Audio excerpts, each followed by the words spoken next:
কোনো ব্যক্তির বিরুদ্ধে উক্ত আইনের মানে আইসিটি লয়ের সেকশন 9(1) অধীনে আনুষ্ঠানিক অভিযোগপত্র ফর্মাল চার্জ দাখিল হলে তিনি সংসদ সদস্য হিসেবে নির্বাচিত হওয়া বা বহাল থাকার অযোগ্য হবেন। একইভাবে তিনি স্থানীয় সরকার পরিষদ বা প্রতিষ্ঠানের সদস্য, কমিশনার, চেয়ারম্যান, মেয়র বা প্রশাসক হিসাবে নির্বাচিত হওয়া বা বহাল থাকার অযোগ্য হবেন। এমনকি প্রজাতন্ত্রের চাকরিতে নিয়োগ পাওয়া বা অন্য কোনো পাবলিক অফিসে অধিষ্ঠিত হওয়ারও অযোগ্য হবেন।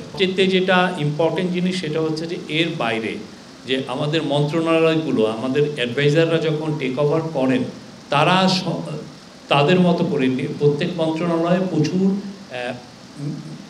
রিফর্মের কাজ করেছেন এবং এদের এই তালিকাটা অনেক দীর্ঘ।